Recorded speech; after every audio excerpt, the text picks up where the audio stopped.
মাননীয় বিরোধী দলীয় নেতা এবং বিরোধী দলীয় সকল মাননীয় সংসদ সদস্যবৃন্দকে ধন্যবাদ জানাচ্ছি।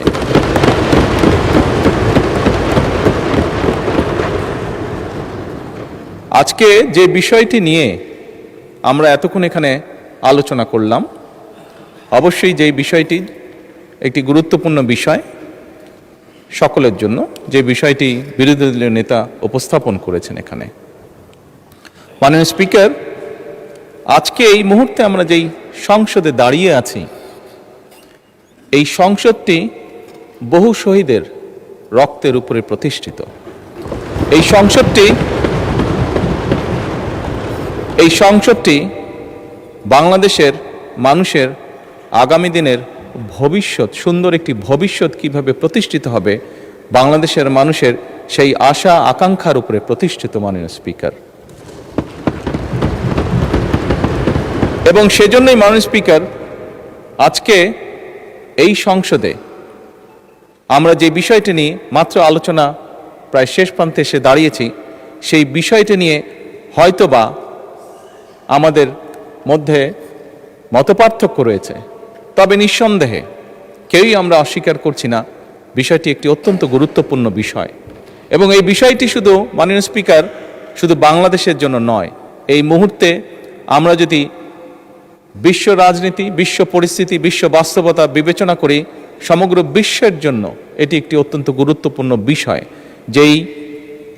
যেভাবেই আমরা বলি না কেন, যেই পরিস্থিতির ভিতর দিয়ে আমরা যাচ্ছি, সমগ্র বিশ্ব, বাংলাদেশ সহ প্রত্যেকটি মানুষ, প্রত্যেকটি দেশ, প্রত্যেকটি জাতির জন্য এটি একটি গুরুত্বপূর্ণ বিষয়। সবচেয়ে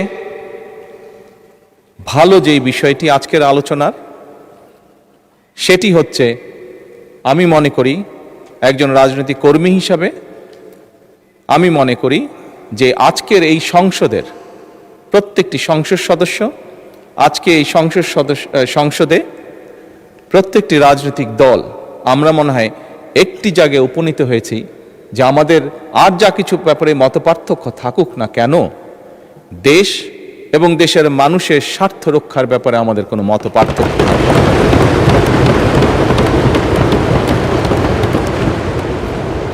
মাননীয় স্পিকার, সকল সময় আমার দলের পক্ষ থেকে আমি বলতে পারি, দেশ এবং দেশের মানুষের কোনো বিষয় যদি আমাদের সামনে কেউ উপস্থাপন করেন, যদি আমাদের কাছে দেশ এবং দেশের মানুষের স্বার্থের ব্যাপারে কেউ কোনো প্রস্তাবনা দেন, আলোচনা করতে চান, পরামর্শ দেন, সুপারিশ দেন, বাংলাদেশ জাতীয়তাবাদী দল সকল সময় প্রস্তুত সেই বিষয়ে আলোচনা করার।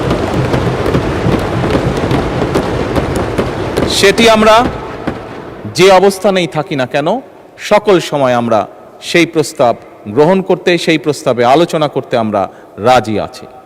বিরোধী দলীয় নেতা একটি প্রস্তাব দিয়েছেন যে আমরা বিরোধী দল, সরকারি দল সকলে মিলে কেন আমরা আলোচনা করতে পারি না। আমি সংসদকে অবহিত করতে চাই সংসদ নেতা হিসাবে যে অবশ্যই আমরা বিরোধী দলকে আমন্ত্রণ জানাবো, আমাদের অবস্থান থেকে আমরা বসবো, আমরা আলোচনা করব, আমরা ওনাদের প্রস্তাব দেখব। যদি ওনাদের প্রস্তাবে বাস্তবতার নিরিখে যদি কোনো কিছু থাকে যেটি বাস্তবায়ন করা সম্ভব, অবশ্যই আমরা তা করব। কেন করব না আমরা? কারণ আমরা যে অবস্থানেই, যে এই ফ্লোরের যেদিকেই বসি না কেন, বাংলাদেশের মানুষ আমাদেরকে এখানে পাঠিয়েছে তাদের স্বার্থ দেখার জন্য। কাজেই বাংলাদেশের মানুষের স্বার্থ, যে আলোচনা করলে বাংলাদেশের মানুষের স্বার্থ রক্ষা হবে, যে কাজ করলে বাংলাদেশের মানুষের স্বার্থ রক্ষা হবে, ইনশাল্লাহ আমরা অবশ্যই সেই কাজ করব। পরিশেষে মাননীয় স্পিকার, আমি আবারও বিরোধী দলীয় নেতা এবং বিরোধী দলীয় সকল সদস্যকে আজকের এই আলোচনায় উপস্থাপন করার জন্য আন্তরিকভাবে ধন্যবাদ জানাতে চাই।